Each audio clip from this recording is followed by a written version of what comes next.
All right, so we are working on knife disarms, the 4 attacking versions. The 4 attacks, the first one is joust to the body. If Mr. Stafford goes to stab, I'm gonna sweep with my right hand. It swims to the side, and I'm gonna turn like this. As I get my hand on top like this, I'm going to rotate, locking his elbow against my rib cage, or you can do it against the outside of the elbow, depending on how high the joust came in. If it was a little higher here, I'd have the ability to roll there. If it's a little lower, I'm going for there. And usually, I go for against the rib cage. From here, I'm gonna turn until it applies pressure so that he's off balance.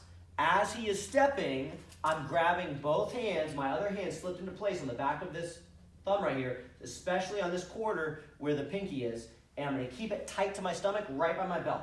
I'm gonna do a 90-degree turn. I'm gonna rotate, and I'm gonna do a little rainbow. My hand draws a little rainbow just like this as I turn, which applies pressure on the wrist, and you keep going until it drops them on their back just like that. In this position, now I don't know if you can see, I slid my finger underneath so the knife will not drop on its own while we're here. And so I just dropped it to the ground. His wrist is hurting at this point.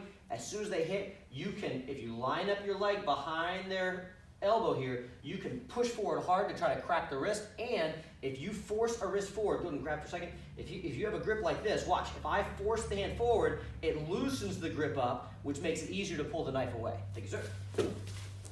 So number 2, on knife coming in from overhand. If it comes down, my right to his right, I swing it to the side. My right hand is gonna grab the wrist and it's gonna take it for a ride. I'm gonna go all the way through. My right leg's gonna step under. I'm gonna spin like a ballerina. As I do, my left hand is coming right next to my face and I'm sinking into my horse stance so I can get underneath the arm. And as soon as I'm under the arm, I attack moving forward into my grip position. Now, right now, I don't want to be here with the knife close to me. I'm going to slide up a little bit high on the arm here, just like this for the arm bar. And then from this position, if you wanted to take them down, it's your choice. You can kick the back of the knee, or you could rotate 90 degrees, drop into the chest. I would recommend the 90-degree rotation, because if I turn this way, as I turn and drop, it's going to put him on his chest here so that the knife is extended out here rather than risking him landing on his back. If he's flat, I'm going to put pressure on the elbow here. I'm going to lift up on the wrist here. You can also, from this position, you can also turn the palm this way and apply pressure here on the wrist too. Thank you, sir. Number 3. So number 3 we're going to do is forehand, where the muscle comes out from this side. As it comes in, I'm going to go both hands. My thumbs are both pointing up his body. I draw my little heart or butterfly or whatever that is. From there, I catch like that, and my shoulder connects to his shoulder just to diffuse the momentum. Now, I'm leaning back for the video. In real life, this is not where I want to be as far as the video goes, as far as real life.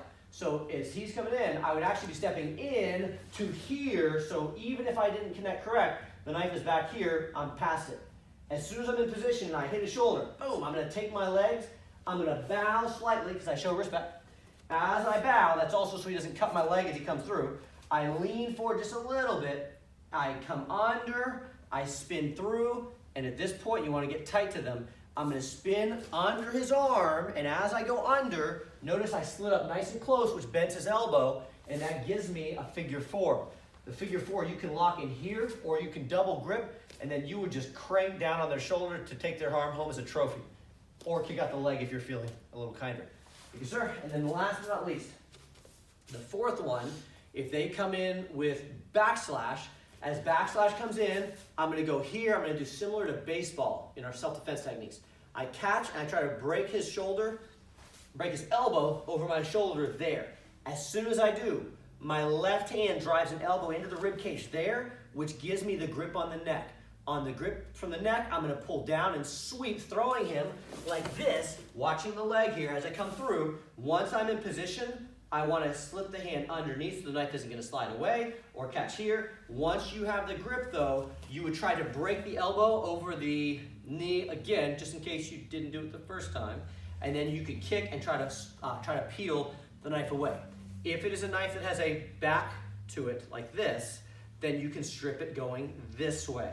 If it does not, then you would apply pressure this way and you would strip it going towards the thumb there to break the grip. Thank you, sir.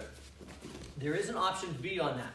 for backslash, this is not required at the moment, but backslash option B, as it comes in, I go this way, and you shoot the hand out under the neck. You could do it as a palm heel or a punch across the face as well, but you go this way and you get under the neck here. Once you're here, the palm turns up. In Aikido, they call this the unbendable arm. From this position, I'm locking his elbow against my rib cage. I'm pulling him in so he's tight. My left leg is going to kick out the back of the knee here. As you kick them out, you'd be able to go into a reverse headlock here and lift up to try to pop the neck. Thank you, sir. All right, and that is our knife disarms.